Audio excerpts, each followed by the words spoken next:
Hey guys, welcome back. This is Luis. So we finished creating all our folders and now we are going to look at how to actually share the folders and then set permissions on them. Now let me talk a little bit about permissions. Permissions basically define who can access a particular folder and what they can do with the folder.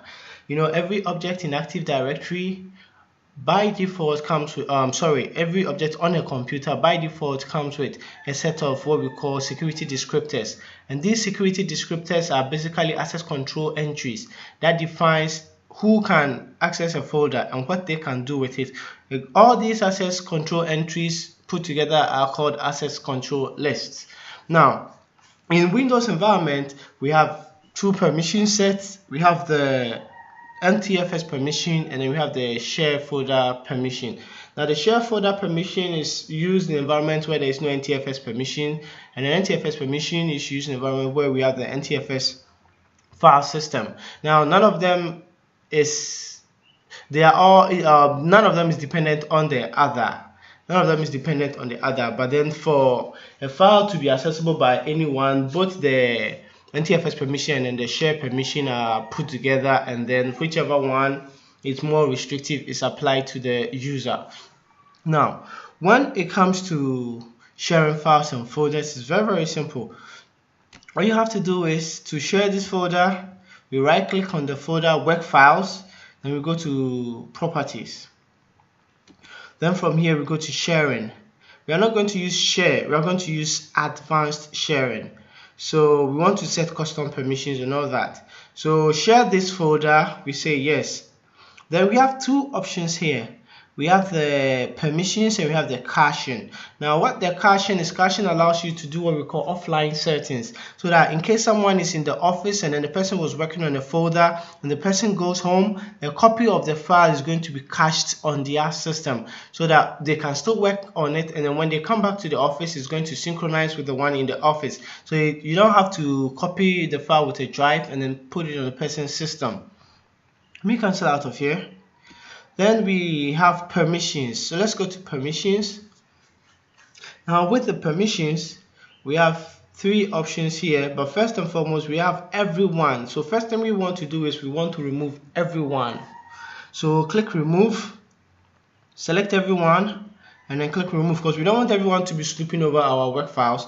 Then click add. Now if we had a lot of users who are not part of the folder we are sharing, then we would not specify authenticated users. But then because all our members within our group have been granted access to the folder, instead of going to select the individual groups, what we are going to do is we are just going to type authenticated users and then check names. So you can just type part of the name and then check names and say okay.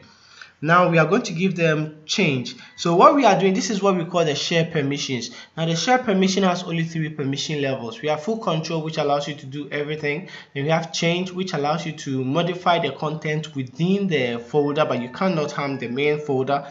Then we have the read, which will only allow you to view the content of the folder. So we click apply. So what we want to do is all authenticated users should be able to change the content of the folder. Apply and then okay, and then apply. Okay. Now from here, next thing is we go to security. Now when you come to security, you notice that we gave authenticated users permissions, but then that was share permission, and therefore it does not reflect in the NTFS permission. So now we have to actually come here and then come and grant the authenticated users permission again. So we click edit, then add, then AUTH, then check names, and then okay. Then we are going to give them modify. Modify is equivalent to change. Modify is equivalent to change, so that they can actually open this folder and then work on the folders that are within the folder or the files that are within the folder.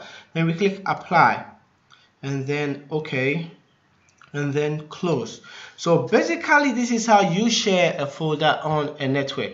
So let's switch to our client system and see if our clients can access these folders. So where's my client? Okay, let me just power on my client. Okay.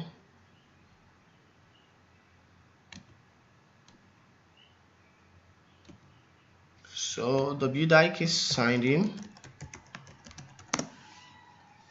Alright, so okay, says Windows needs your help, updates needs your help. We're not doing updates now. So when I come here, there are quite a couple of ways that I can access the folder that has been shared. One of the ways is I can just use the path. So I just Windows key and R to bring the run app, then double backslash, then the name of the server, mem backslash server, then backslash. So you notice immediately I typed that, the folders that have been shared on this server comes up. So there is our work files. So I click on this and then I can click OK, and you notice that it opens and I can see all the folders here, and actually I can open any of the folders. So our task is to make sure that if a person does not belong to a particular group or a particular department, that person should not be able to access the folder for that particular department. So that is what we are going to be looking at. Now, when we say permissions, permissions are what we call, we have two sets of permissions. We have explicit permissions and we have inherited permissions. By default, any permission that you assign to a folder automatically is propagated to the child folders. That is what is called inherited permissions. So this person, because he has the right to access the parent folder, automatically has the right to access each and every folder. So we have to make sure now that if this person, Westdike, I've forgotten which OU he's in or which group he's in, but then I'll find it out. If he logs in, he should not be able to see all these files and he should not be able to access all these files. That is what all permissions are about. You have to put restrictions, make sure that people don't go snooping around on the network. So in the next video, we are going to look at how to make sure that if a person is not permitted to access a file, that person does not have the right to access the file. Thank you for watching. I'll see you in the next video.